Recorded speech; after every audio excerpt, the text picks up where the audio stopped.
Hello, I'm Howard Mandel. I'm president of the Jazz Journalists Association, sitting at the JazzBoston tent in the BeanTown Jazz Festival, talking to Tony Brown, Berklee Internet Radio Network. That's it, Berklee Internet Radio Network. You can find us online at BIRN.com, and there are actually 6 streams you can listen to, and we have all types of music, jazz, rock, everything you can think of. And we're really happy to be a part of the BeanTown Jazz Festival this year.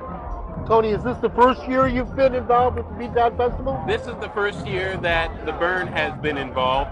I've worked here, working with the kids on the playgrounds over there. I've been involved for several years, but this is the first time the BIRN has been involved, and we're really happy to. A couple of our DJs are introducing bands on the various stages, so we're really excited about that. Is BIRN involved with training young radio people? We are. In fact, this semester we have about 35 new DJs that we're training. They go through 5 weeks of training, and then they're on the air as DJs playing whatever they want. And that's the great thing about the Berklee Internet Radio Network. What kind of things do you teach them in 5 weeks? It's about getting comfortable. We teach them the equipment, how to get the music to play. We teach them the board, the mixing board a little bit, but it's really about being in front of the mic and getting comfortable talking and expressing how they feel about the music.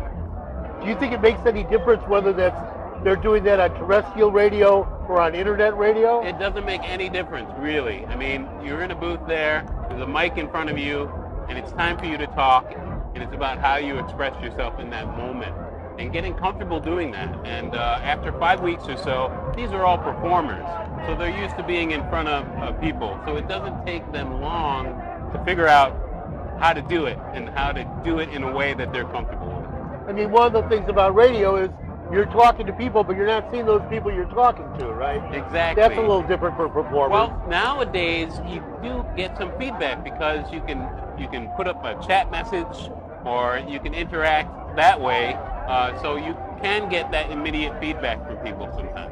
Do you do interviews on air? We do lots of interviews. Every Saturday from 4 to 5 on the BIRN, you can hear a live set and interview from either a student band, a touring band, or a nationally known band. You hosted our Jazz Journalists Association meeting on Thursday night. I really appreciate that. Oh, it was a pleasure. The Cafe 939. Yeah. And we had a media meeting of some radio people, also some writers, and mostly Jazz Journalists Association members and presenters. Right. It was a fantastic gathering. I met so many incredibly talented and intellectual people at that meeting, and a lot of people who are, the cream of the crop as far as jazz in Boston, as far as writers and presenters of music. So it was an eye-opening experience for me and for the station, and I hope that we continue to have a relationship with JazzBoston and with you. Well, please. I mean, we welcome you as a member, for instance, and we do have members who are broadcasters as well as writers, photographers, new media professionals, and we're always looking to find young people who are interested in getting into the journalistic trades, and trying to bring them along.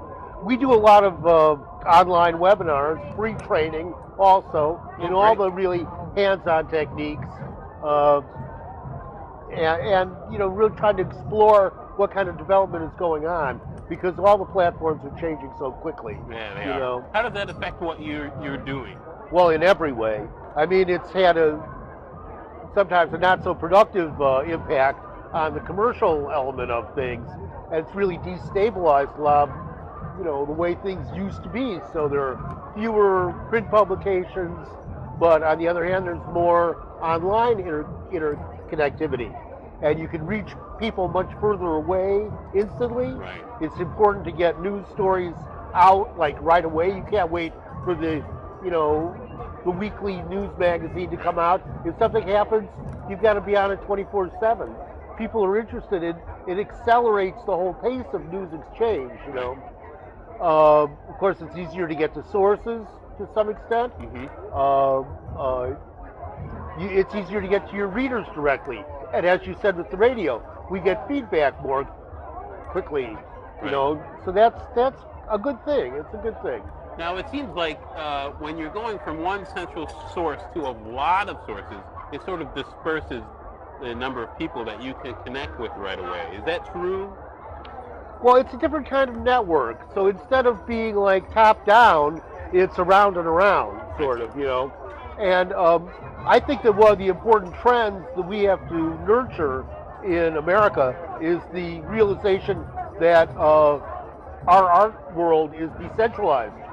So there's great jazz in Boston, there's great jazz in New York, in Chicago, in Baltimore, in DC, in Philly, down to Miami, out to, you know, Denver and points west, and, you know, and all these places have something to contribute. And that's easier to prove, you know, using sort of a decentralized model instead of everybody has to get to the Big Apple. Right. Otherwise, you never hear of them. For anybody who's new to Boston,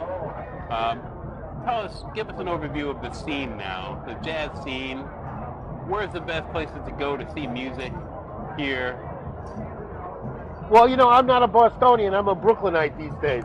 So when I hit town on Wednesday, I began to look around and I talked to my friends, well, what's happening? And, you know, we get so much information from our friends and this kind of word of mouth thing. So, and this happened on Facebook. A Facebook friend of mine who I do not know personally said, oh, you're coming to Boston, go to the Outpost. You'll see me there. That's right. And I didn't know the Outpost, but he told me, I knew two of the four musicians that he talked about. Dave Bryant, the pianist, and Tom Hall, the saxophonist. And I never get to hear these guys. So, oh, yeah, that's my destination. Right. After the meeting that we had Thursday, I shot right out there. And I mean, it was just, the Outpost is a yoga center, I guess, in Inman Square. There weren't many people there, but it was a great place to sit and hear that music. Right.